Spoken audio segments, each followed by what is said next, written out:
At Huntsville Middle School, we are requesting permission to take students. There's 2 out-of-state field trips. The first for the 6th grade, they would like to go to the Wonders of Wildlife in Springfield. On March 8th, we received a grant from the Community Foundation of the Ozarks that's going to pay for over half the cost of the students' tickets. And so the rest, we would ask for parent funding, and the only cost needed from the district would be to cover those buses. The next trip is for our clubs.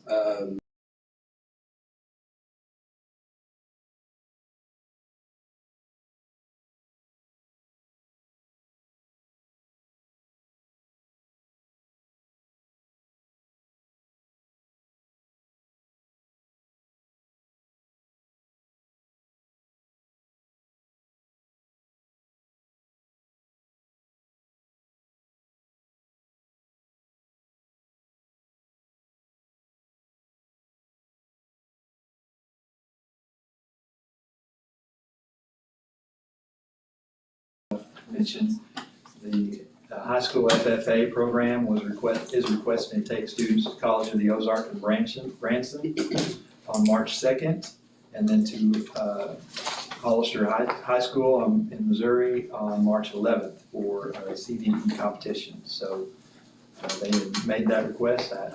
I'm going to take blame that I did not email them to let them know that we were still meeting tonight. So if we can get that, I would really appreciate it. Most approved, Natalie. So Josh second. All in favor? Thank you very much. All right, faculty and staff recognition, as we have done each month. We're making up for a month that we didn't get to do it last month. We have 6 staff members were randomly selected to receive recognition at this month's board meeting. This is from, I think it was December and January that we're making up for. So we have Ms. Krista Huff, we have Ms. Brenda Morgan, Ms. Sheree Meeks, Ms. Vicki Martin, Mr. Dusty Evans, and Ms. Emmy Roach. Krista Huff, this is what was written about her. Ms. Huff has a positive energy that is simply contagious.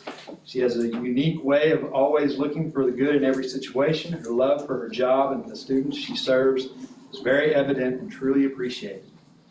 Ms. Morgan, she is just the best, hands down. Everyone loves her, always there when you need her. Ms. Meeks. Ms. Meeks is a wonderful teacher. Since my son has been in her class, he has had the best experience he's had since started going to school. He's always has something good to say about his teacher, and I always get positive feedback every day. We appreciate Ms. Meeks so much. Ms. Martin. Ms. Martin helped my daughter when she was struggling with reading in 1st grade. My daughter took to reading and learning pretty fast once we realized where she was struggling and why. But Ms. Martin was patient and helped her through. We want to thank Ms. Martin for all she did. Ms. Evans. My daughter has had Ms. Evans for 1st and 2nd grade. She has grown so much being with her. She is understanding, sweet, and has true passion for teaching. I wouldn't want any other teacher perfect. Any child is lucky to have her as a teacher. My daughter will remember her for the rest of her life, as will I. Thank you for all you do for our family. It will not be forgotten. And finally, Ms. Roach. In the most difficult time in my sweet boy's life, Miss Emmy was a bright light that he got to see every day in the middle of all the darkness. Words cannot ever express how important her presence is in our lives have been. Knowing there are teachers who have had such an impact on our whole family is incredible. She is simply family now. My heart will forever hold a special place for Miss Emmy. We love you forever.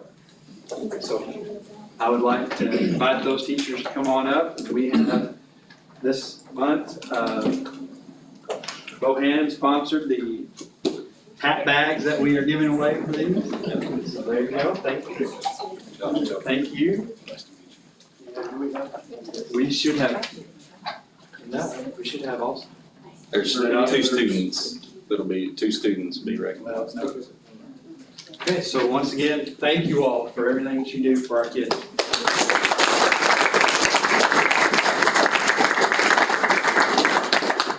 You're more than welcome to stay, but you do not have to. are they gonna get a picture for like the papers? Yeah, we usually, I was just gonna wait and get one of them in the lobby. Oh, okay. before you go, you have to get a picture, now. Student recognition, we had two students who were randomly selected for being here in December, every day in December and in January. For December, we had 675 students from across the district who were physically present every day. For January, if our numbers were correct, we had 1,034, but we didn't have many days of school in January. So that helps. So we have Nevaeh Baker from Huntsville Middle School was randomly selected to win a prize.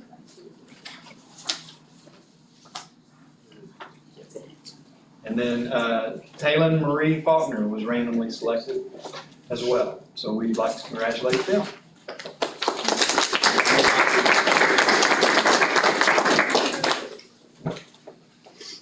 Okay.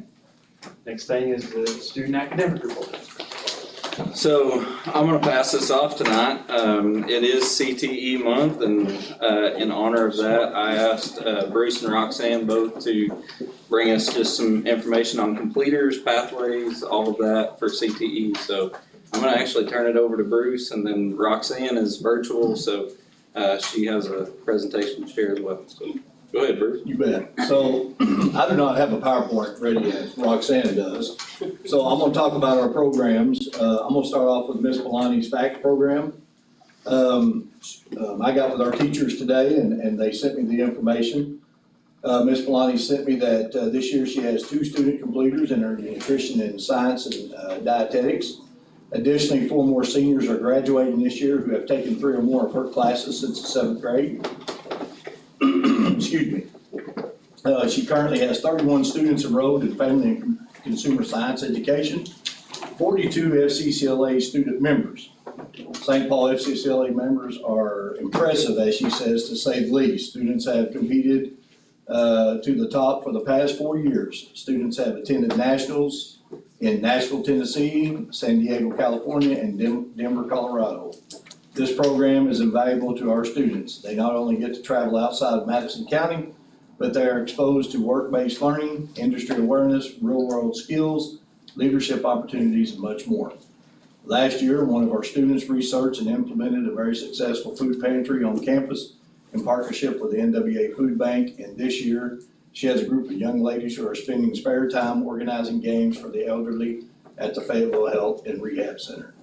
In April, St. Paul Schools FCCLA will have 14 students competing at state level in Hot Springs, where they will compete against hundreds of peers from all over Arkansas. Miss Savannah Smith, CTE, her beef quality assurance certificate completers, she has 8 students, and she currently in progress has 10 students in cow-calf certification, working towards their completer. Mr. Ritchie, we started our new AV curriculum this year. And so that's a new pathway that we started. We currently have 5 students in that class. I believe we have 5 sophomores and 1 junior. They are in the first of the 3 classes, which is media communications.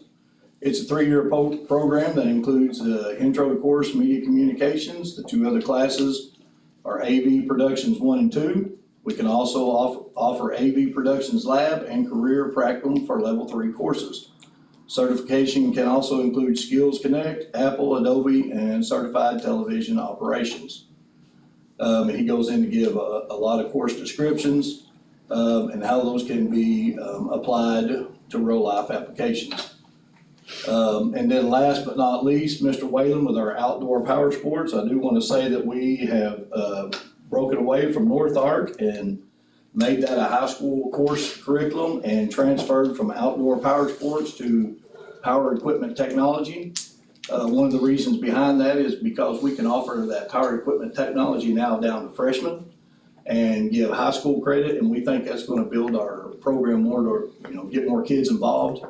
And so we're really looking at next year building that program up. So we'll have power equipment technology 1, power equipment technology 2, and the lab portion that comes with that. So those are what we have going on down there. And we also, our kids are able to take CTE courses here in Huntsville as well. And we do have 2 of our students who are currently enrolled in the welding courses here in Huntsville as well. And we've had students in the past come up and do the CNA courses here as well. So that's what we have going on in our CTE courses at St. Paul.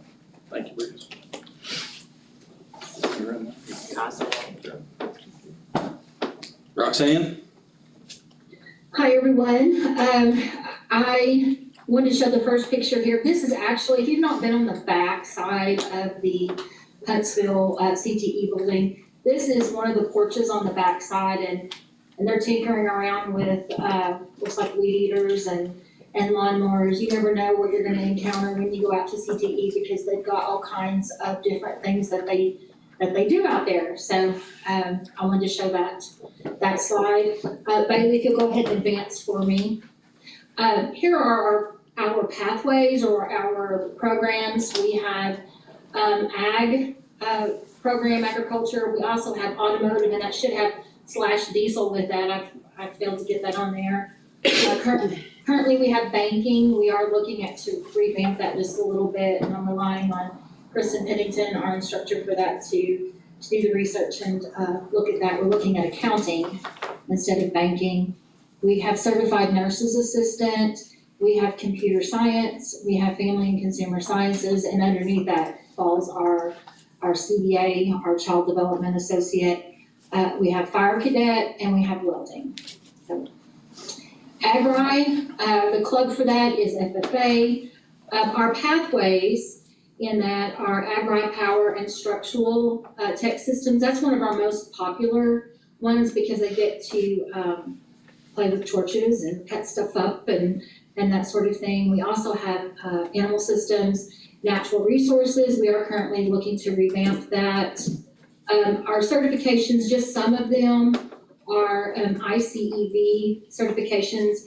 In that, there's the American Meat Science, Financial Literacy. There are many in that area, and I've got a slide at the end that I can have him pull up and show you all. But we do OSHA 10 certification, which means 10 hours of OSHA curriculum. There is a 30-hour one, which sounds like complete and total torture, but so we only have to do the 10 for high school. We also have ShopBot training. If you've not seen our ShopBot, it's really neat. It's at the high school. We do boater safety, hunter safety, and we also do work keys, work ready, which also helps out the community because, you know, the more we have certified in work keys, the closer we are to a work ready city. So, the instructors for that are Brady Bernard and Justin Holman. And Bailey, if you'll go ahead and click on that and I can show them. Oh, the little hyperlink, I'm sorry.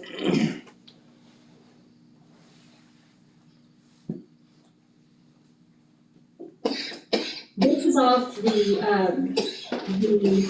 department, the Career and Tech department at Blue Rock.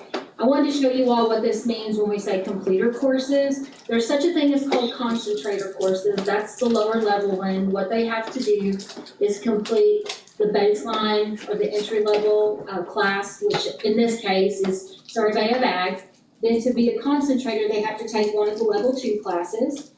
They don't get a medallion for that, and we really want them to be completers, which means that they have 3. We have a level 1, level 2, and a level 3. We really want them to do that because it does help our programs when they do. They also, many kids in ag have 2 and 3-way completers, which means that they've met the criteria for 2 of our pathways or 3 of our pathways, so some of them end up with 3 medallions. This little page, and anybody can access this, but it shows, a lot of times kids are like, well, why do I have to take this or why do I have to take that? It kind of gives supporting classes. This one doesn't have any, but one of them I saw had like algebra on it and different things. But it shows the 1 and 2 year certificates and so on that. Okay, Bailey? Auto and diesel. With auto, we have semester classes.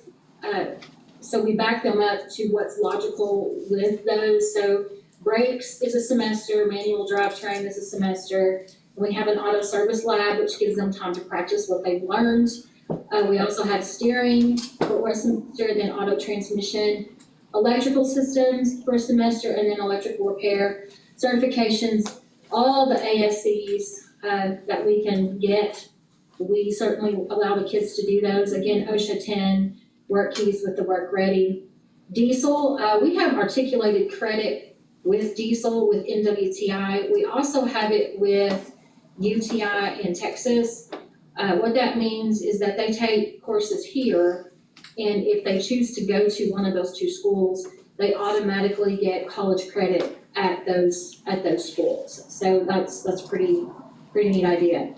With diesel, we have preventative maintenance, we have tractor, and then we have tractor brakes, medium heavy lab, intro to diesel, and again, all of our certifications are ASEs, the OSHA 10, work keys, and whatever else that a kid wants to take, we allow them to do that as far as certifications.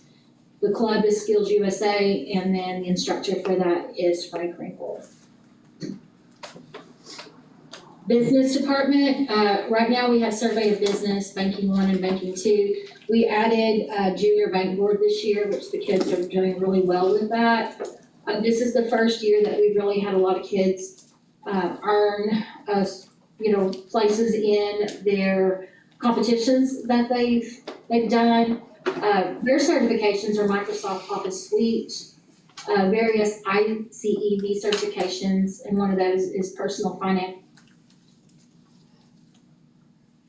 And their club is FBA, and their instructor is Kristen.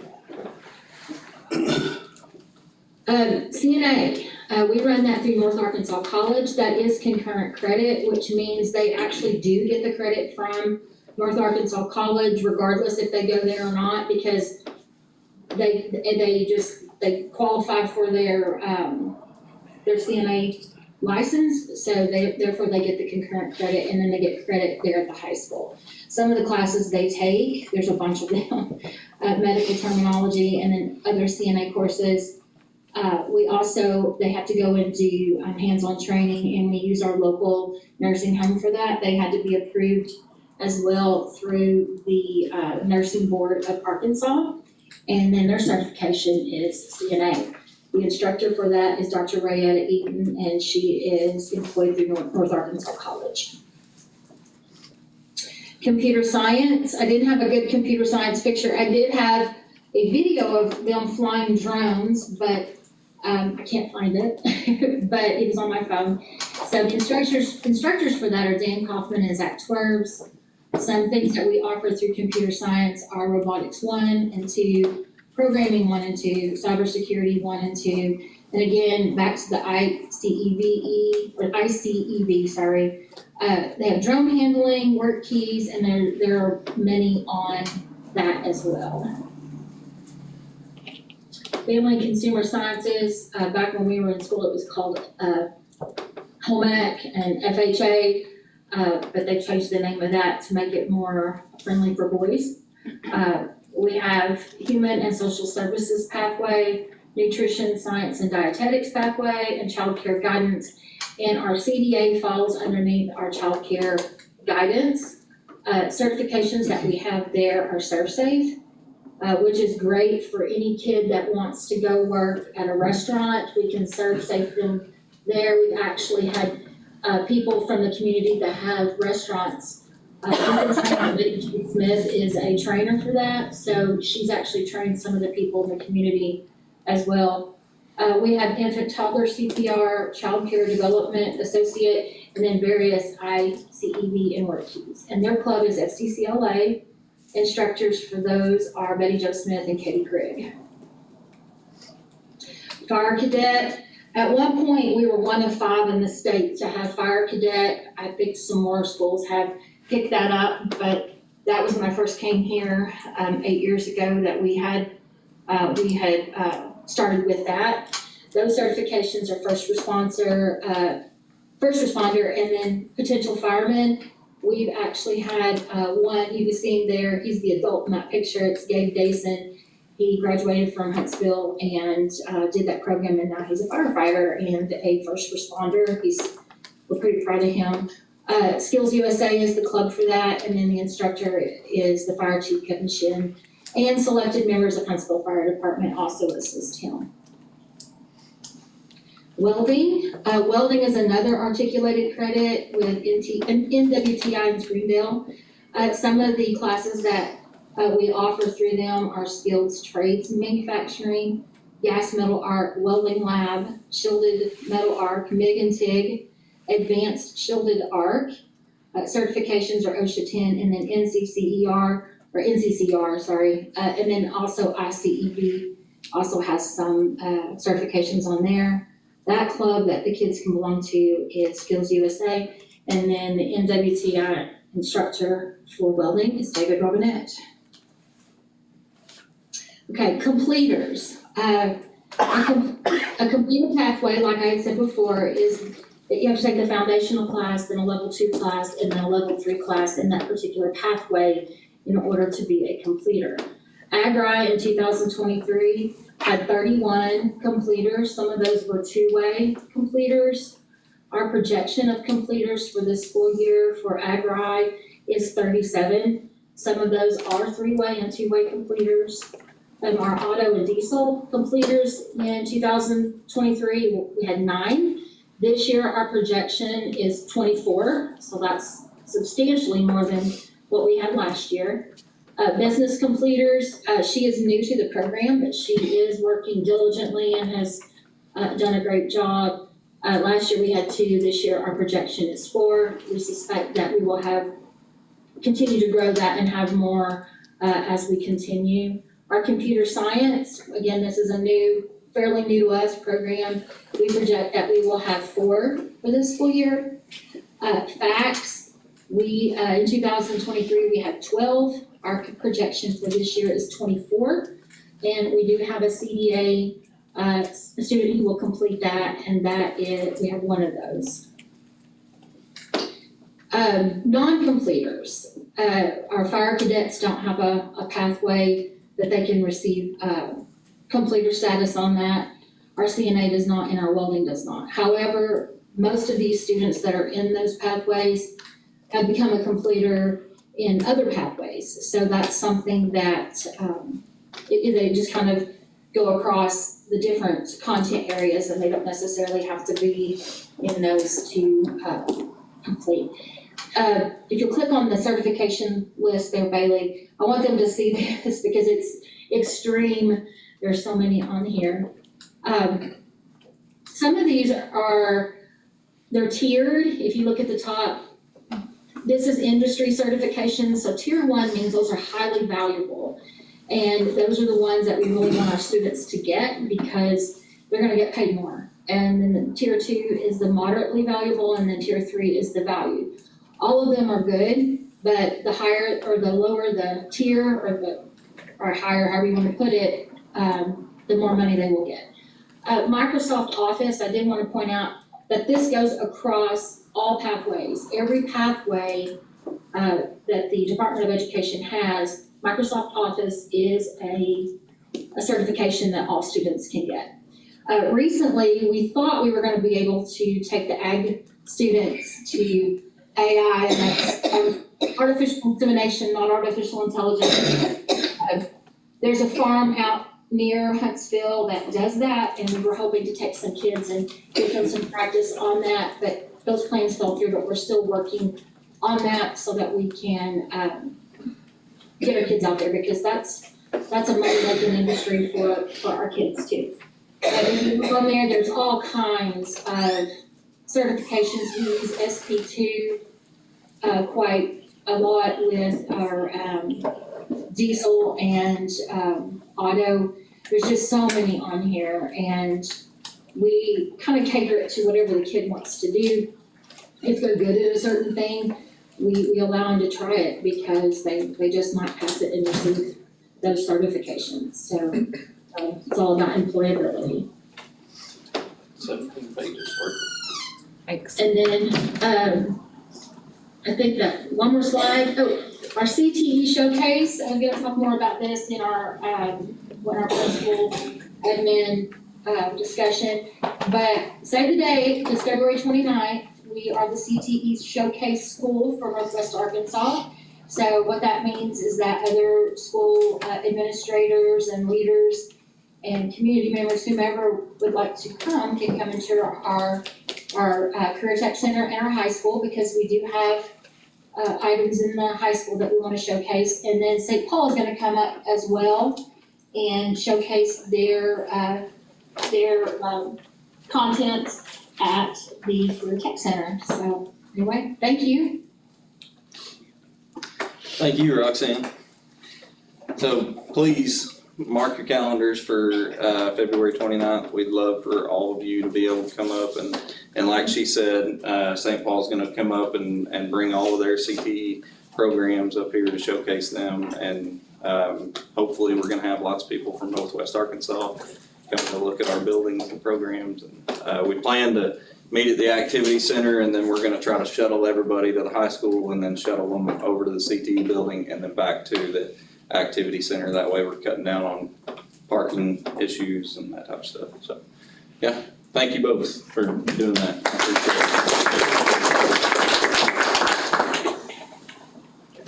Thank you very much. Moving on to the superintendent's reports, we have this school transfer list for you for this month, last month.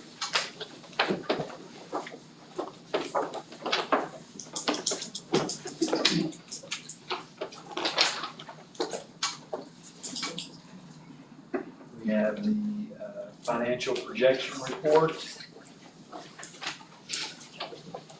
as well. Last month, we made our mortgage, so therefore that took us on a big hit, but we are still doing okay. And actually, we had a pretty good revenue check come in already for February for taxes, so haven't put that in or anything, but it still should be better.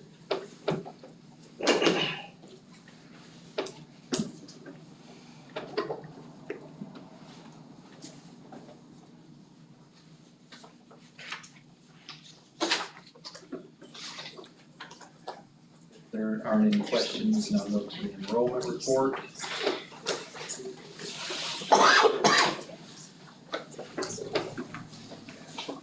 It did show that we were down again students this past month.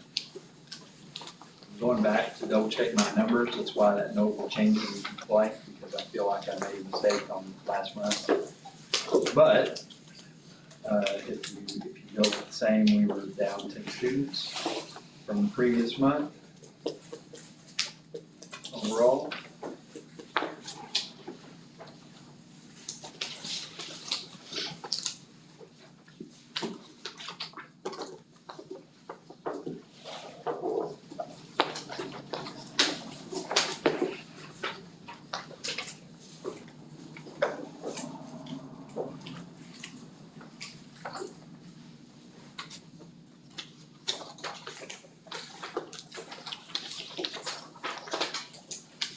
But I will say our pre-K numbers have been steady the entire time at Watson and at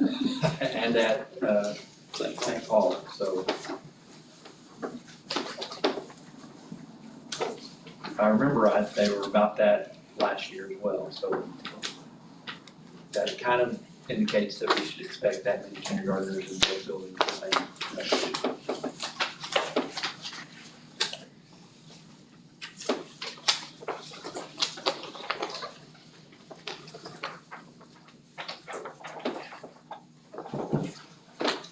If there aren't any questions about that, we'll go to the administration reports, and I'm going to start with Mr. Johnson.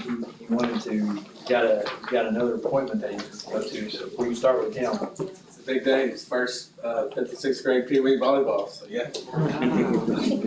Let's go over there, see him done. We are, unfortunately, we had to move our science interim, we had it scheduled for tomorrow. So first off, just to eliminate any confusion and, students, teachers not being fully prepared, we're gonna move that to next Wednesday. Other than that, you know, we're just getting ready again for our summative testing. We'll have the writing March 12th. And then the rest of the reading, math, and science, April 23rd through 25th. With our leadership team, we're working on testing incentives. We want to give tickets on testing days to encourage the students to, you know, do their best and, you know, make sure they get sleep and come with their Chromebook charged and, you know, and just take advantage of every single thing that we can, you know, do in our favor, that we can control. One of those things is this year, there's an unlimited amount of time. So we're working, you know, next for our science interims, you know, if you wanna take till 3:15, we have a plan for you next week. And so, it's just, looking at that, we wanna take a big, a field trip at the end of testing on May the 7th. We're looking at hopefully going to the Naturals game and taking basically, I hope we get to load up 510 students that tried their best and gave it their all on testing day.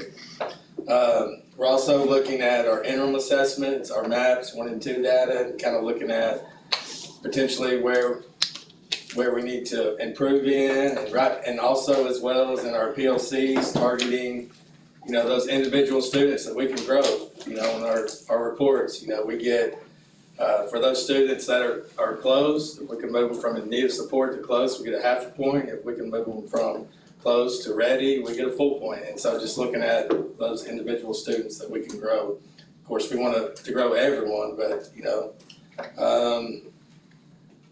other than that, can you think of anything, Ms. Down? No. That covers pretty much it. Okay. Good. Thank you. Okay. We'll start back over here then. I just wanted to make sure that he got in first so that he could go. I'm here till 6:20, so then I'm out. So I've started going to career fairs again. I went to one at Harding just the other day, and you know it's hard when we're traveling that far to feel like we're going to be successful. But I actually had at least 6 kids come by my booth and talk to me for quite a while that are looking to move to Northwest Arkansas. So I felt like we were pretty successful going to that career fair, and that's where I went to college. That's where I got my degree. So I was excited to go back there and see Harding, which I only went to Searcy for the graduation. There's a campus in Bentonville that I actually attended, but Harding is my home for sure. We had a Amplify Science meeting this morning for our 3 through 5 curriculum, just looking at that potentially for next year, and was very excited about the meeting. Bruce and Kayla and some of their teachers joined us in that meeting. You know, teachers weren't required to be here today, but we were thankful that they jumped on and attended that meeting with us. Got a lot of good feedback from them as far as that curriculum too. And then later this week, we're meeting with Better Lesson. Kayla and some of her teachers are going to be in on that, and just looking at some coaching models. They're going to kind of try that out for us and see if that's something that the rest of our district should be using. And then Chris kind of talked a little bit about map testing. I know we're finishing that up. I think intermediate's still finishing up. Is that right, Kayla? Map testing, finishing that up? Well, I think we're 2 students left to make up. Yeah, so looking at getting that middle of year data, like Chris said, just kind of looking to see where our kids are landing and if they're projected to be proficient in all areas, and what we can do to move them if they're not. So I attended a curriculum meeting last week, and they talked a little bit about a new K2 assessment that's coming out. We don't know what company or anything like that it is yet, but they do plan, the state plans to come out with a new K2 assessment. So right now they're using whatever the district chooses, which, you know, we use MAP, but some use iReady, some are all over the place, and they use those to project growth for 3rd grade, and so they standardize it, and it's supposed to show our growth, but I would feel better if everybody's using the same thing. So I'm kind of excited about that. And then also they showed us some new tools for looking at student growth. I haven't had a chance to really dig into that, but I'm going to work on digging into that this week and and then share some of that with the administrators, and we're gonna kind of look at some. It really nails down individual students, so I'm gonna share that with them, and we'll kind of go through it, so that's what's going on in my world. Well, I'm counting your stuff, so, but. There's not a whole lot new going on in tech, we show up and we knock it out and keep going. I appreciate the guys for all that they do on that. On the security side, we're working on trying to start expending some of the projects that we got that COPS grant for through CGI. That's on one of the lists tonight, so we're just working on purchasing that stuff and getting that installed that we were able to get that grant for. Finishing up a lot of access control projects that our guys are doing, you know, so that the idea is that at least on every exterior door, you know, has a badge reader on it, and that it's convenient to get in. And we're actually piloting at the primary school doing access control on the classroom doors in the main building where we replaced their hollow core doors with those solid. So that's about all I have. It's been a busy couple of weeks with us, with the flu and COVID running rampant again. We've been real short-staffed, so we've had people working in positions that's normally not theirs. Fortunately, right now, we've got the integrity group that's come in. They've pretty much finished St. Paul's, all their lighting, with the exception of their gyms. They're currently in the primary building right now. They'll probably be there for a couple more days with primary and kindergarten and pre-K and their buildings, and then hopefully by the end of the week, they'll be into Miss Hawkins' building at intermediate, working on it. Other than that, we've been trying to kind of help get cleaned up around the CTE and around our maintenance shop and kind of get ready for their big to-do coming up on the 29th. But other than that, we've just been trying to keep our head above water with all the sickness and being shorthanded. Child nutrition is running smoothly. It's good.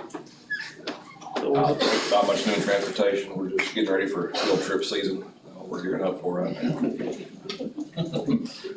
Are you full on drivers? No, St. Paul is, St. Paul's in great shape, Huntsville, we still need, know anybody, send them my way. A couple things from athletics. First off, I want to recognize our bowlers. As you know, this is our first year having a bowling team, and this past week, we went down to Little Rock for the state bowling tournament, and I'm really proud of our kids. If it was 2 or 3 years ago, we would have called that a super spreader event. There were way too many people in a small spot. And it was chaos when you have hundreds of kids bowling and that many parents and family wanting to watch them in about a 6 foot wide space. But it got done, and our kids did really well. Our girls finished 12th overall in the state as a team, and for the first year having a bowling team, that's really good. They were only about 100 pins or so away from the top 10 finish. So really proud of them. Emma Boaz finished, I believe it was 18th in the state as an individual out of over 100 female bowlers. So she did great. On the boys' side, Cedric Comer went, and if I have these numbers wrong, I'm sure Miss Whitney will correct me here in just a second. But I believe he finished 38th overall as an individual, which was really good. I believe he would also stand here and tell you his first 2 games probably weren't his best. But in the third one, he figured it out and bowled a 234, which was his high score of his high school career, playing for the team. And I told him, if you get your last ever high school game and you bowl your best score in a high school match, that's the way to go out. So he did really well, and proud of him for doing that. A couple other things just quickly, Coach, or Mr. Johnson stole my thunder. Pee Wee volleyball started tonight at the same time this meeting did. So we're on to the next activity, and baseball and softball are practicing, tracks picking up and getting things going.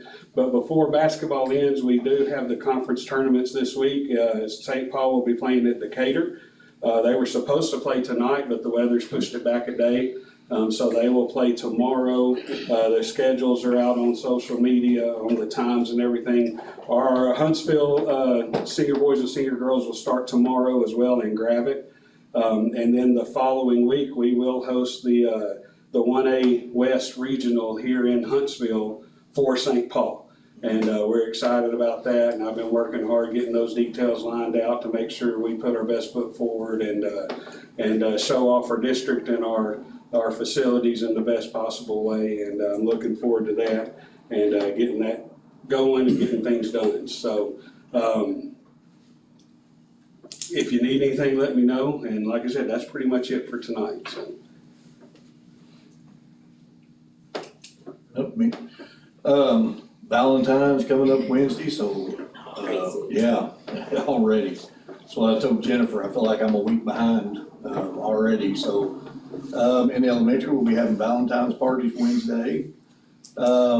We do have Atlas interims, next week for the high school and the elementary, next Tuesday and Wednesday.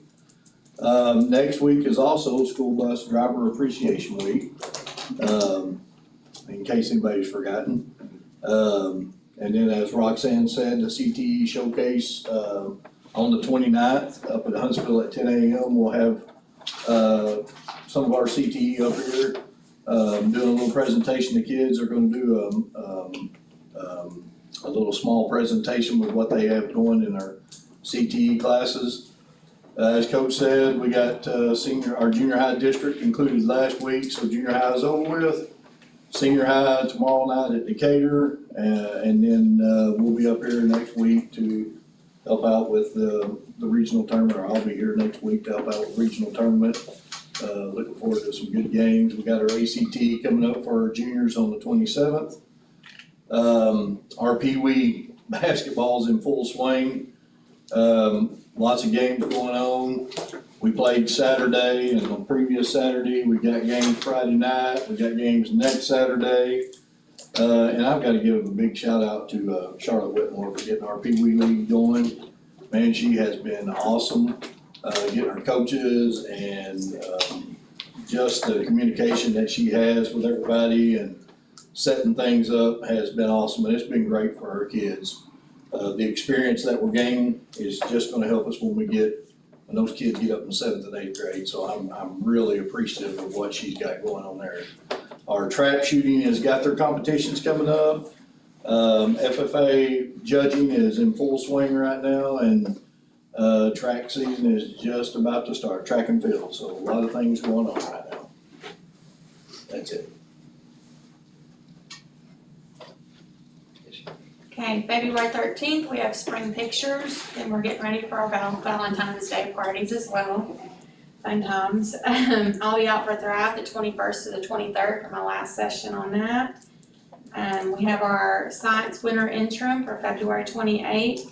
We're gonna have our VIP Snowball Dance at the intermediate March 1st. Then we start our musicals. 5th grade musical will be March 4th.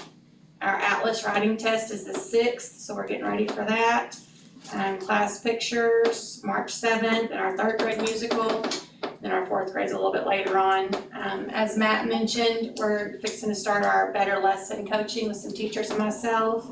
We're looking at incentives for testing, and our PLCs are full of talking about growth on MAP scores and getting these kiddos ready for the Atlas test.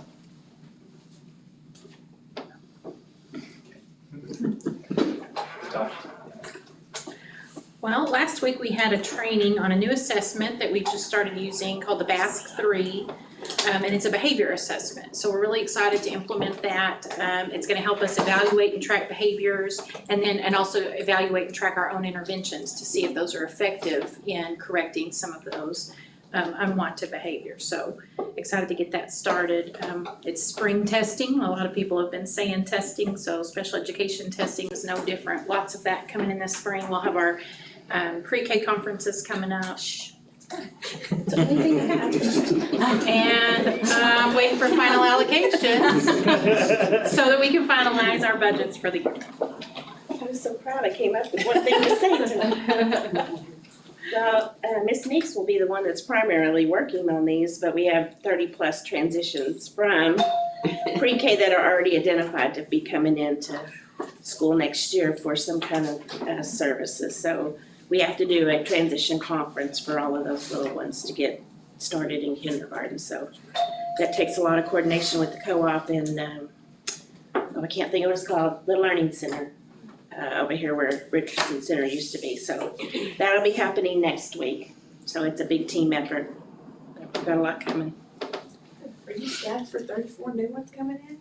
What? 34. We used to have like It's nothing for me. 17 or 18 and now it's 30 plus. I know there's 31, but there's always some stragglers from the Learning Center and then just people come that we don't know about, so it's a lot. That is Well, a couple of weeks ago, we had what I called hump day. So now we have fewer days ahead of us than we have behind us. So, we had 100th day last week. So when we come back tomorrow, we'll have 76 days left. So lots of challenges ahead of us to work on before we end the year. Been really looking at student data, making those adjustments. I have to really give it to my second grade team, are stepping out of the box and trying something new to really kind of focus in on where our kids are and what we can do to shore up those gaps quickly before they hit Kayla's building. Ms. Meeks has been very flexible with providing services and adjusting. Ms. Martin left, but that's a big part of her role on the intervention side. So they're excited about trying something different and just trying to make the biggest impact that we can do. She mentioned our pre-K transition conferences coming up next week. I guess is FFA week. Roxanne didn't say it, but Mr. Bernard, is that right? Will be bringing a petting zoo to Watson Primary. So we're pretty excited. I did say, no, these are gonna be secured, like what liability issues am I gonna have here? But I'm excited about that. That's gonna be on the same day as class pictures or spring pictures. So I'm sure my teachers are going, what is she thinking? But I'm excited about it. It's fun to bring things like that, especially in this community, because agriculture is a big part of a lot of their lives. And so be something they can identify with and just bring some joy to them. I do want to shout out real quick to our Pee Wee team. Some of them are going to the championship next Saturday, so they're pumped about that. Yeah. So it's Miss Enix did have. Okay, Ms. Enid? Yes, I was going to mention the petting zoo, but you didn't do that, so that's okay. I just wanted to say that, since this is CTE month, I wanted to talk about just a little bit about how much that we have grown, CTE wise over the past 8 years, and I say 8 years because that's how long I've been here. Facts, when I first came here, facts, agri, and business, and auto were the only pathways that we had, the only, things that the kids could do as far as career tech. Since then, we added an additional full-time facts teacher. We had a teacher and a half, but now we've got two full-time. Agri continues to be as Jennifer said, the choice of kids for what they want to do, and that's reasonable considering where we live. Business FBLA went from 3 members to 17 members this school year, so she's really doing a great job there in that area. Of course, Skills USA continues to impress, and last week was Skills USA week, and they did a lot of things for the community. The kids are continually helping and assisting where they can. Since we've been in the CTE building, and this is year 3, we have CNA, diesel, and welding that we've added. We've got a huge CNC machine out there that is just phenomenal. We've got one at the high school building too, but we've got one out there at CTE. We've got a pipe vendor, and they've been using that making fancy pots for vehicles or bumpers, that sort of thing. They still do a good job. Auto is up for recertification this year. It's a 5-year thing that we have to do. Mr. Wrinkle has been working really hard on that. I do want to give a shout out to Stetson Ledbetter. He's one of our own homegrown guys. He graduated in 2018 from Huntsville High School, went to college, did all that fun stuff. but he is in charge of our internship program. We are in an affiliation with Rabbit and Gentry and Elkins, and there may be another school in with us that is about our size. In the fall, we had 30 internships for kids. Now we have close to 20 internships. We actually have the most internships out of the affiliation. So Stetson works really, really hard to contact employers and follow up with them and with those kids to get their internships completed. Some of the things that we intern in are auto and diesel shops. LaBarge has some of our kids, several of the preschools, farms, welding shop, Walmart, you name it. We've got kids working at different spots. Like I said, last week was Skills USA week. This week is FCCLA and FBLA. Next week is FFA week, and of course we have the petting zoo.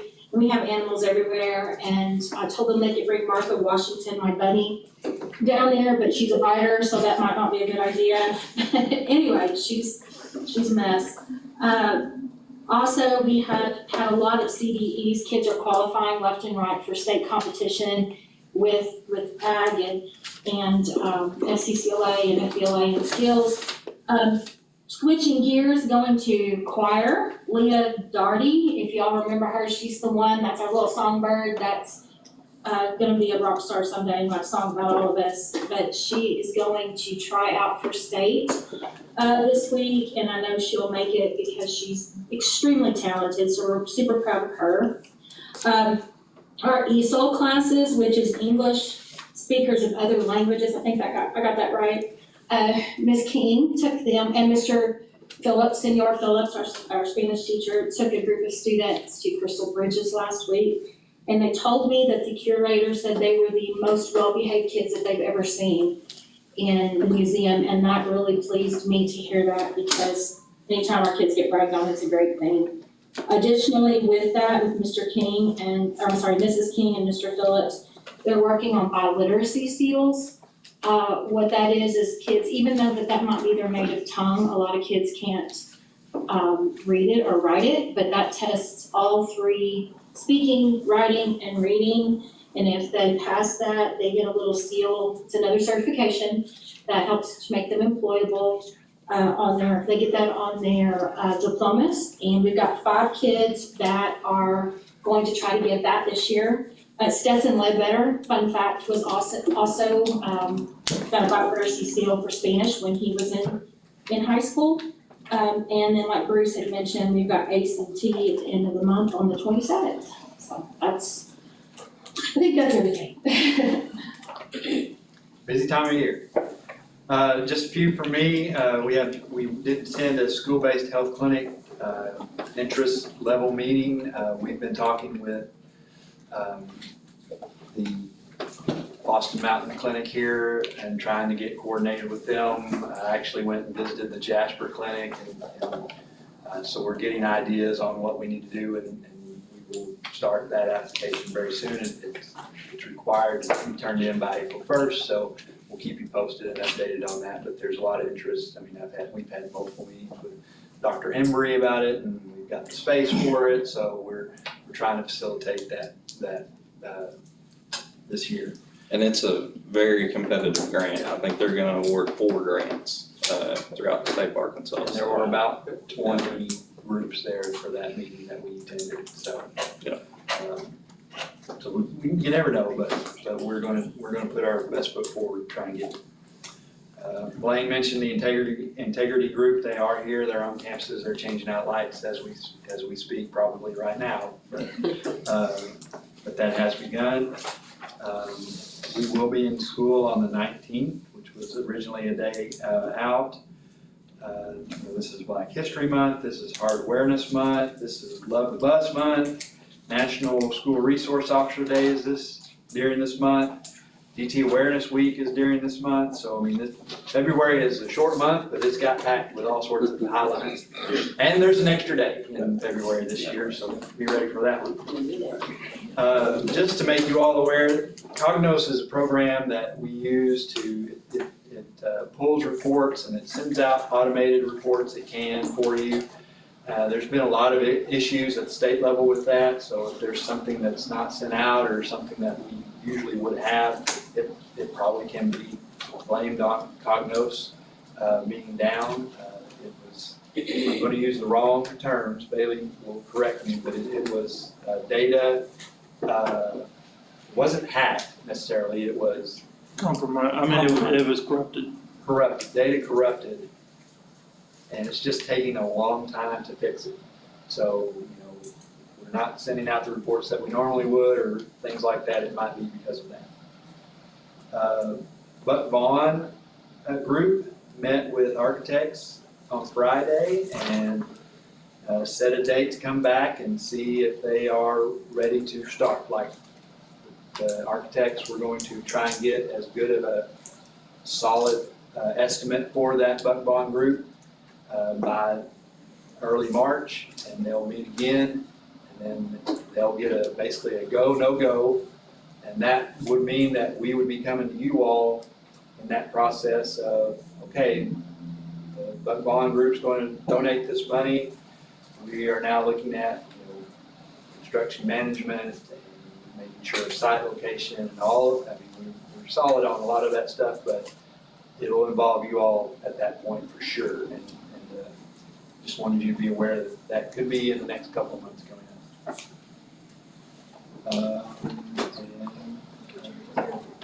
Yeah, exactly. That's exactly right.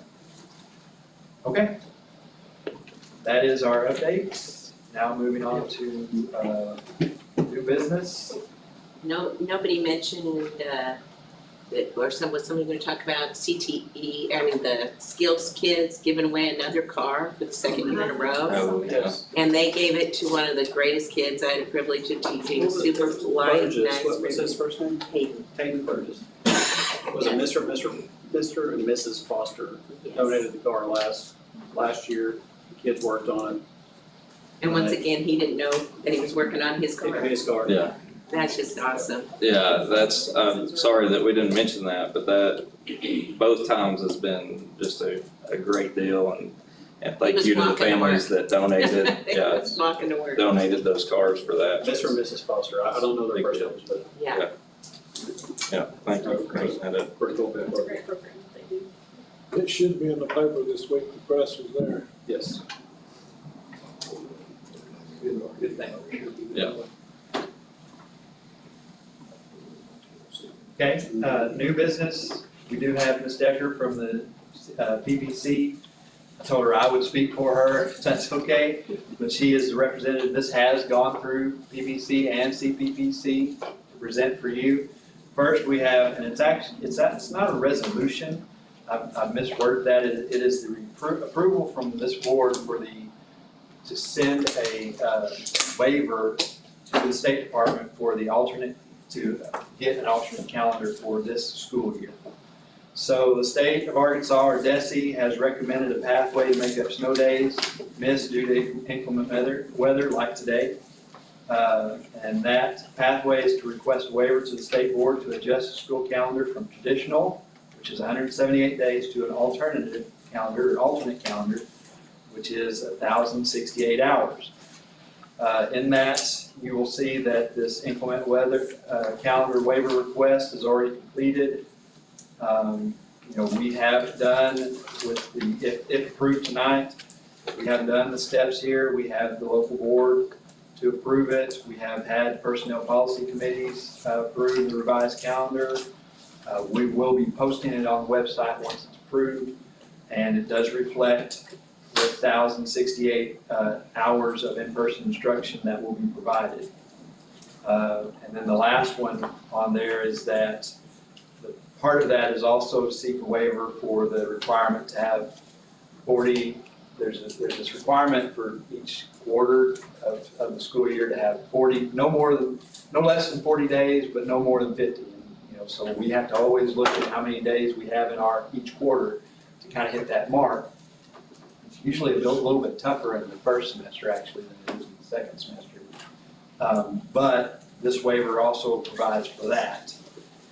We did get feedback from the community and from the staff. We had 345 responses. I think that was up 5 from when I actually printed this, and it was it was 98%. I know it's very difficult to read there, but it said, yes, request the waiver from the state.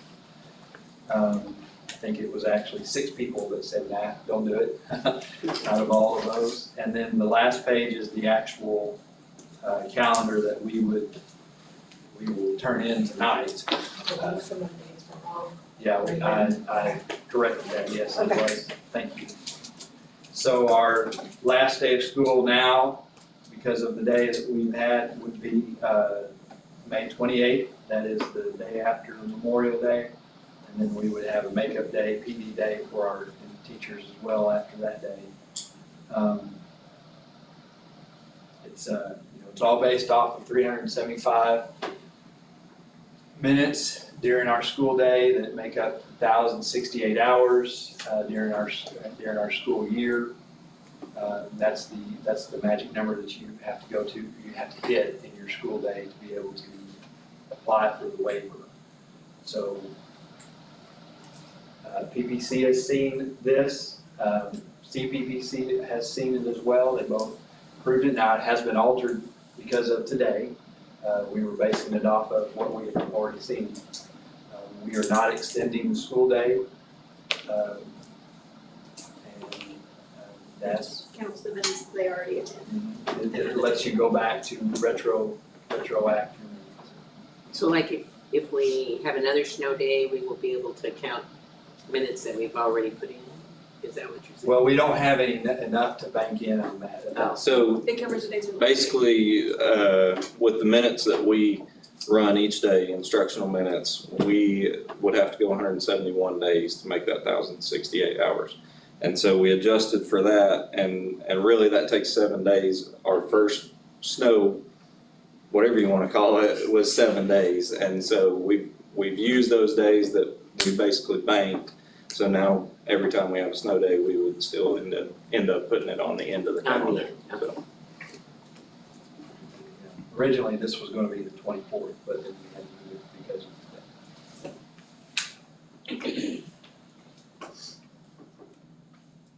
that. This has nothing to do with the calendar for next year. No, it does not. Just so we're Thank you for saying clear. that. You are correct. It has nothing to do with next year's Just for this calendar. year. I wanna, Don't want to confuse that. exactly. Yeah. I know we've bombarded the community with surveys and stuff like that, and I've been grateful that that we've gotten feedback. But, I do think that, thank you for the clarification, that's for sure. Because I know we may have muddied the waters. I make a motion to send the waiver. Nick, all in favor?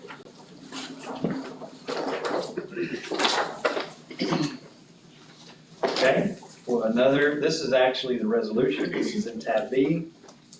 This is for next year's, not entire calendar, but to allow the school district to start earlier than what the law requires or what the law dictates. The co-op, the Northwest Arkansas Educational Service Cooperative, is presenting a waiver to the State Board of Education on behalf of the member districts. And I do believe that all 16 member districts are involved in it, but I can't confirm that for sure. It will allow the participating districts to start the student contact dates as early as August 12th, 2024, and not August 19th, 2024 as currently mandated. It does not require that we start school on that date. It just gives us the flexibility to start within that week. So the current law reads that you can start school within the date, within the week of the 19th. Which, like last year, that gave you all the way from the 14th to the 19th, because I think the 19th was on a Friday, if I remember right. Well, this upcoming school year, it is on a Monday, the 19th is on a Monday, so that means you could only start on that Monday. And with all the weather that happened in January, everybody jumped on board trying to at least have the flexibility to start during that what will be the week prior to the 19th next school year. So this is that waiver to do. We will submit this to the co-op, and they will submit it to the state for us. everything's happening, we have to turn everything in by February 15th. That's why this is good timing on our part to do this. So you'll see the resolution is on the next page. That would be submitted. And then the waiver request is on the next page. It shows the board resolution and evidence of stakeholder involvement, which is the last page. We had, at that time, 213 responses. We had 75%.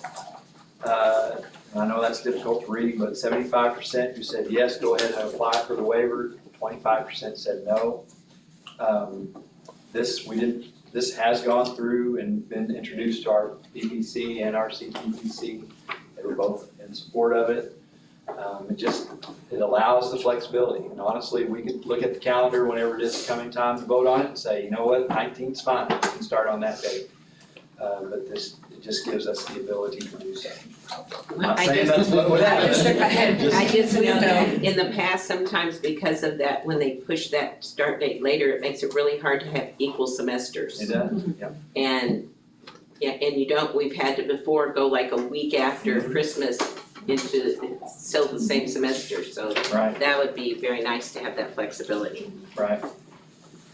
And you'll see that this is attached with basically, we already have students in Arkansas Virtual Academy. And this makes it more streamlined if we attach this waiver that the Arkansas Virtual Academy already has with our resolution. So therefore, it's presented to the state as one grouping. So that's why that's there in the actual waiver application. Motion by Josh, All right. second by Nick, all in favor? I'm looking for it. Okay. Tab C is our Bright Futures affiliation. So Bright Futures USA is a national nonprofit that supports local efforts to engage in broader community and positively impacting student, academic, and life outcomes. It is a framework that brings together businesses, faith-based organizations, and human service partnerships with the school system and families. Its goal is to bring any needs to families within 24 hours. And it helps you by utilizing social media. I'm gonna be quiet because I know Matt's got PowerPoint. I wanted to say that I have had experience with it. Put this away and you just. Yeah. I have had experience with it, and it's not unknown to Northwest Arkansas. It started out in Joplin. It's after their tornado that hit. Gosh, that's been 10 years ago or more now. But it is a very good organization to help you get organized in your delivery of help and needs to students. So I'll let Matt take it with us. Yeah, so I've talked to you guys a couple times about Bright Futures, and it's always kind of been, I've actually got a Post-it note on my computer that says Bright Futures because this is something that I've wanted to pursue for quite a while, but just didn't really know how to gain traction and get there. So the first step in that is agreeing to affiliate ourselves with Bright Futures. And so with that, they sent me a lot of information. I'll say that this PowerPoint presentation is from Bright Futures. I didn't make it, they created it. But I will just kind of go through it and try to tell you a little bit more. Jonathan already kind of hit on a lot of things, but tell you a little bit more about what Bright Futures does and what they believe in. So they just started out with this quote: "The test of morality of a society is what it does for its children." I definitely agree with that. So here's what they believe in. These are their core values. Sorry, let me switch your slide as I switch mine. In the inherent worth of every child, they believe that every child's basic needs must be met in order for them to learn effectively. They believe that diversity should be celebrated, that education is critical to success, that every child deserves a chance at success, and every community has the resources to meet the needs of every child. The resources just simply need to be brought together. And then they also believe in honesty and integrity, that they're the key to maintaining the purity of mission. And they believe in the sanctity of the family unit. Sorry, I usually don't read from slides because I know that's boring for everybody, but I want to make sure that I give you the information that they give. They also believe that all of us are better together than any one of us alone. Okay, so I'm going to show you this slide. I'll kind of go off the cuff on this a little bit, but this is Bloom's taxonomy. I know, Connie, you're probably pretty familiar with this, but maybe some of you aren't. Just kind of the sequence of learning, starting with that remembering, and then moving up to understanding and applying, and just gets a little more difficult as you go up, and then getting to that creativity spot. We talk about that a lot of times, and getting kids to that point. I just want to show you that, and then we'll talk a little more about it in just a second. Next one is Maslow's hierarchy of needs. So this is talking about meeting our kids' needs, and the physiological needs, the basic needs, food, water, air, shelter, those types of things. You can't really get to that safety point until you have those basic needs met, and then that goes all the way up through. So you have to have those basic needs met first, and then we can move up through all the way up to the self-actualization where kids feel comfortable with themselves. So which comes first? Maslow's or Bloom's? What do you think? Yeah, I agree. I think Maslow's comes first. So one of the goals of Bright Futures is to make sure that those needs are met so that we can have the academic and life outcomes. And so their whole mission is to meet those basic needs that Maslow's talks about. So this is kind of how it works. I won't spend a lot of time talking about this, but just bringing everybody together for that synergy. And in order to do that, these are their frameworks. They have 3 main principles. They want to create communication and resource structures to meet any child's basic needs. And they want to do that, like Jonathan said, within 24 hours. So basically, once we have this put together, we have our advisory committee. We have something like we had the other day where there was a fire, which I would say our district did a fantastic job of just making sure that family's needs were met immediately. But Bright Futures helps us do that with other resources. We have our homeless account that we're able to use to buy some things, but with Bright Futures, they may connect us with people that already have those things and can be able to provide that to the family immediately. Yeah, so. Their next framework is to build community capacity. Sorry, I didn't change my slide here.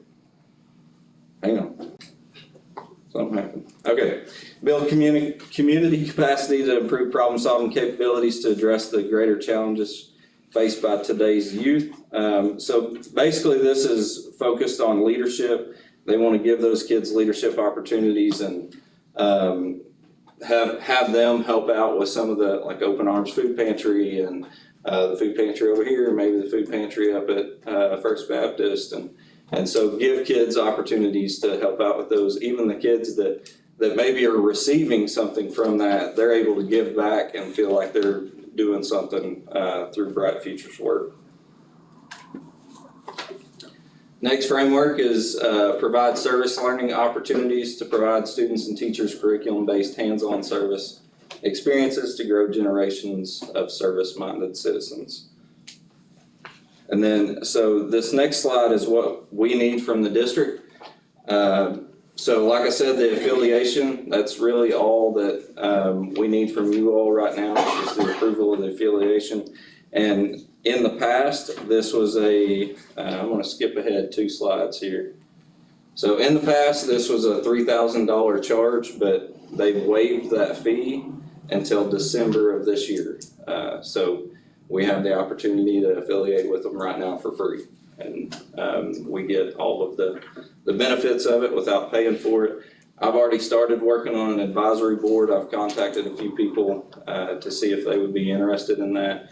And then we'll also build advisory boards, smaller advisory boards at each building so that those needs can be met. And then the big advisory board will make sure that the district's needs are met. So that's the plan, but we need your help and agreement to affiliate with them. So. Are there other districts in the area that are? Pea Ridge, Prairie Grove, Gravette, Bentonville, Lincoln.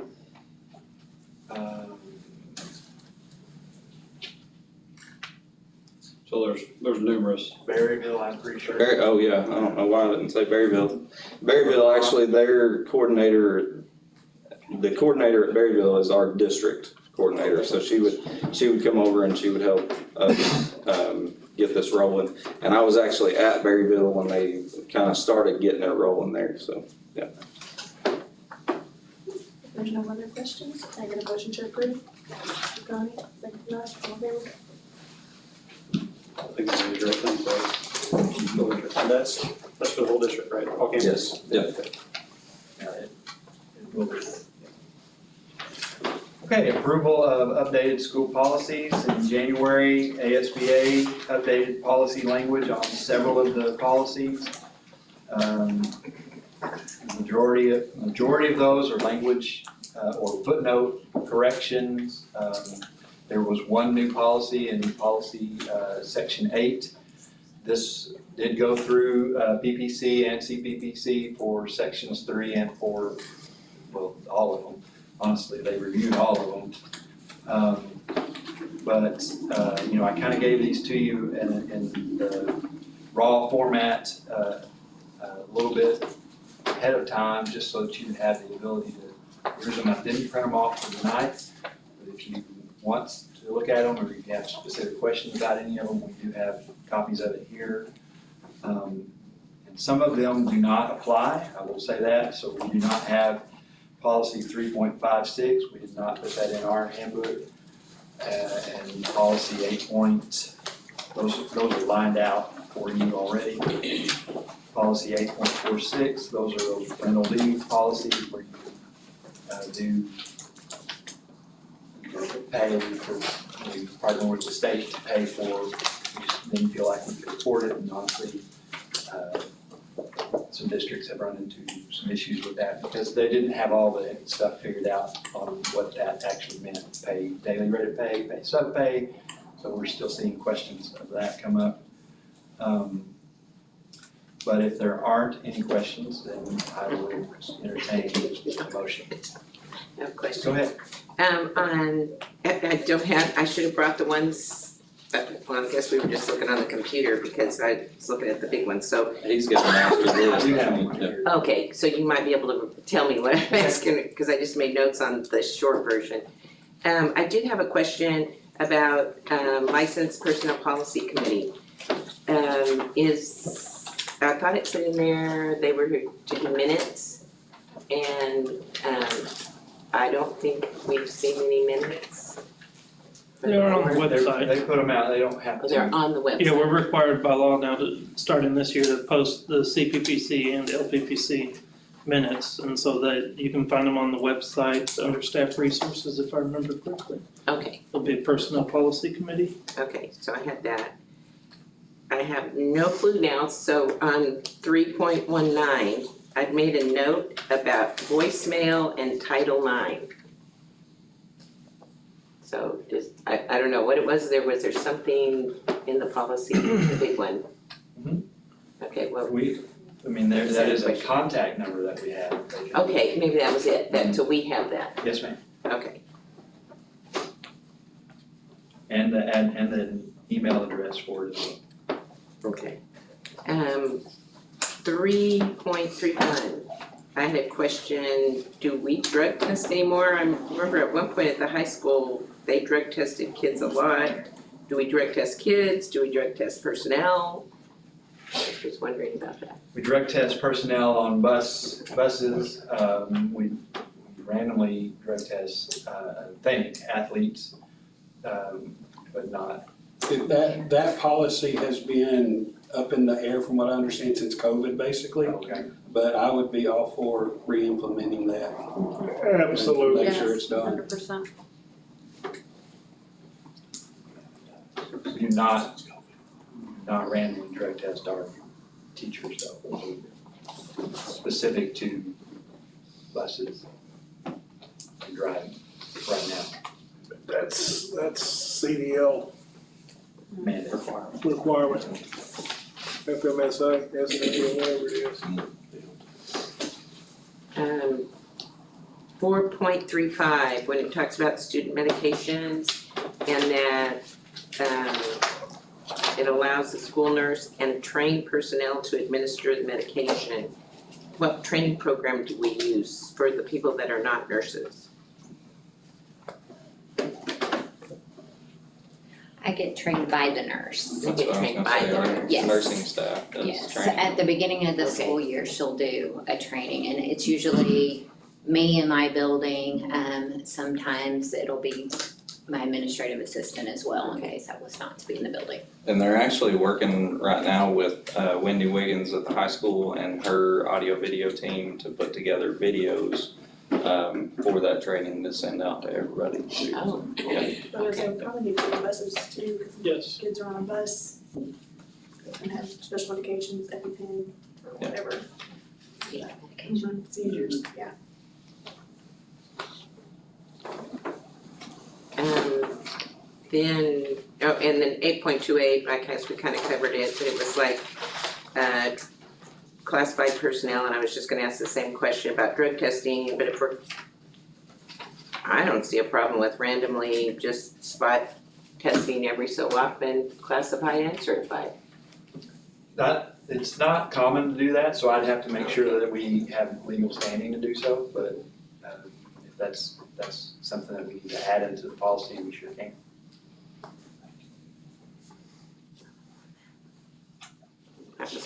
That was all the questions I had.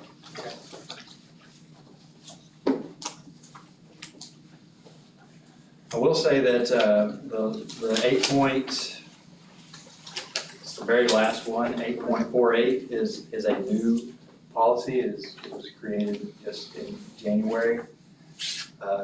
It's, maintain and license in good standing, so that they have certification, or if they have, if they have a CDL, they have to keep that up and not let it expire, and be employed under that, in that realm. We don't usually have a problem with that, it's just in there. Any other question? Policies, motion to approve. Motion by Nick, second. Natalie, all in favor? Okay. Thank you. Last of the new business is purchase of cameras. This is through our COPS grant. The first purchase to be made from that grant is a set of cameras that will be used at the high school campus.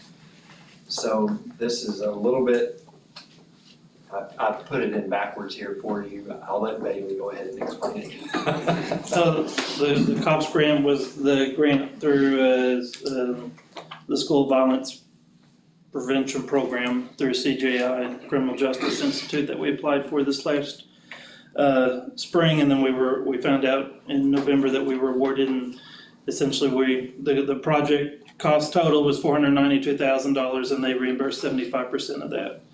And so in our budget approval that we've submitted to them, part of, we have to pay that 25%, which comes out to $123,000, I think, and some change. And so the easiest way to do that was just to take the largest cost and then just take that 123 out of that, and then we'll get reimbursed for whatever that difference is. And then everything after that is 100%, already covered. We've already met our 25% requirement for that grant, so everything else will be covered 100% under that grant. This on both campuses, or both? So the camera for here was for our Huntsville High School, because we had to use proven data for our discipline data and different kind of weapons Had to prove the need. Yes, prove the need, thank you. And so that was where we had the justification at that campus. Now, I will say that everyone's gonna continue to benefit, because this is complete camera replacement at our high school, and our plan is, since we're already paying the licensing for those cameras, is to continue that and move those at all of our other campuses that don't have cameras. So ideally, everyone will be seeing an improvement by doing that. So, are these cameras on a screen where somebody mans them all the time, or is this something we gotta go back and hunt for an incident? It can be either format. I mean, right, we do not pay someone to sit there and watch the cameras. Now, I will say, like in our offices, we have security monitors set up so that, we work with them to choose, the biggest need for the cameras, and it's a 55-inch TV in there, and they're able to see the entrances and that kind of stuff. About took Mr. Warren down with it. I'm not kidding. They told me, they're on top of it. Yeah. But, so, I don't know if that, Yeah, The that's majority, what, that's the what I'm. majority of the cameras are not monitored, but we do have those monitors that, like, those big safety areas are in the office where the secretaries, principals can see them. And if there were an intruder, which Mhm. Bailey's had experience when he was in high school, I remember that just now. If there were an intruder, then you could see that Oh, what was yes. going on. Yeah, and truthfully, I don't know if you remember a year or two ago, we, at our pre-K, we got a grant at pre-K to get security improvements there, and so we went with the new camera system called Verkada that we've been wanting to implement, but it's pricey. And so we were able to test that out there with 14 cameras, and we're really happy with it. It does a really good job of tracking. The nice thing I like about it is that I can share a link with our law enforcement. I can text them a link and they can pull it up right there on their phone if there's an incident or anyone else that we deem that needs. In real time? Yes. And, but the other thing that we really like about it is it does have artificial intelligence built into it. And so, for instance, if there was someone that is deemed not to be on campus, we can upload a picture of them and we'll get notified of that. In real time. That's awesome. So there's a lot of great features with this, and then we just have actually implemented at the primary school their intercom part to that. That makes that a lot easier as well.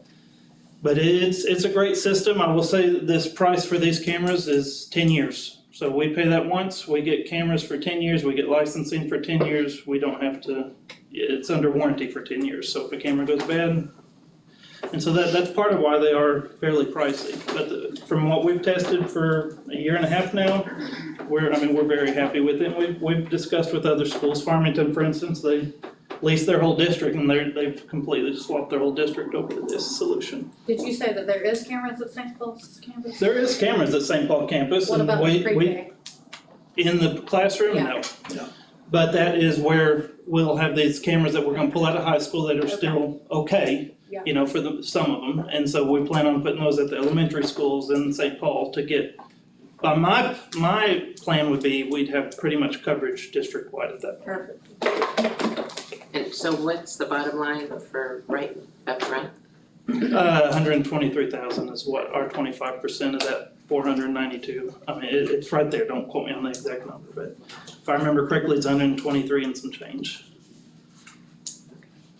And that's out of your budget already that you have? No, that's out of Mr. Warren, wherever he chooses that we have the money. We're working on where it's actually. Bailey's like, no. And that's why, it makes sense to do it that way, but then if we can't, we won't, we will take it out as we need to. But, our goal is to try and rip the Band-Aid. And part of the nice thing is this company has worked with us, so we will have a 90-day lead time, on being able to pay that and that kind of stuff. We have time to work on that. And it's something that we've kind of known, since we got the grant and applied for it, that kept that in the back of our mind that would be a possibility. And that 123,000 that will be on us, Mhm. that's installed, that is. So yes, Now, there's many aspects of that cost grant. That includes, the biggest part is just the cameras for roughly $240,000. We were actually approved for about $300,000, and so we may go back and try to increase that coverage. But right now, that does not include installation, because that was something we felt like we could cover in-house if needed. Since we have a little bit more that we were approved for than what the quote come in at, that is one thing we're considering, is having that done just to help alleviate that, because we're still gonna have a lot of other cameras to have to install throughout the district. That's kind of where I was going with that. Yeah. So that's our plan. You have your hands full with doing all Oh, of yes, that. I appreciate you being mindful of that. Truthfully, just in order to try to get the biggest stretch for the buck, when we did initial bids and got estimates, it come in at like 298,000 or 289,000. And then when we actually went to bid after the grant was approved, it come in at 240. So we have some extra room there that we can play with, and that is one thing we're exploring, is potentially contracting that out to have those installed. There are no further questions. I'll take a motion to approve the purchase of cameras. Ms. Timberlake, Natalie, all in favor? Okay, so moving on. Moving on to personnel.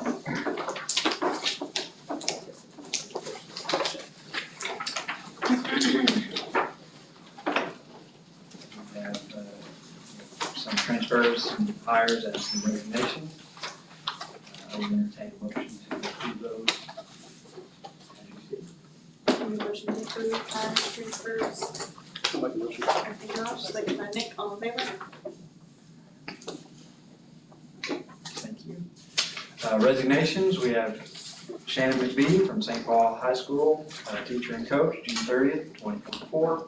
Classified, Janice McCarthy, Student Services and Federal Programs Administrative Assistant, February 9th, 2024. Vicki Gibbs, Transportation Route Director, December 14th, 2023. Randy Gerlain, HHS Custodian, January 22nd, 2024. Jared Spradlin, Computer Tech 1, March 6th, 2024.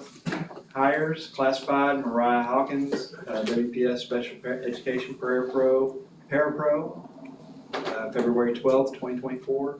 Shayla Cisco, HHS Paraprofessional, 180-day, January 22nd, 2024. David Williams, Transportation Route Driver, 180-day, February 12th, 2024. Christy Thompson, Watson Primary Nutrition Worker, 180 contract day, February 5th, 2024. Cassandra Collins, HMS Nutrition Worker, 180 contract day, February 5th, 2024. Cody Sechrist, Computer Technician 1, 240-day contract, February 26th, 2024. Transfers, Mackenzie Schatz, Watson Primary Special Education Paraprofessional, Student Services and Federal Programs Administrative Assistant, 200-day contract, began February 1st. Heather Crouch, HIS Nutrition Worker to HHS Nutrition Worker, 180-day contract, February 6th, 2024. Vicki Nolan, HHS Nutrition Worker to HIS Nutrition Worker, 180-day contract, February 6th, 2024. That is all the business I have. Can you still do bus duty? I wish. Car rider duty, I know. See, it's good. I broke my heart. There's nothing else. I'll take a motion to approve. Motion by Nick, second by Josh. We are adjourned.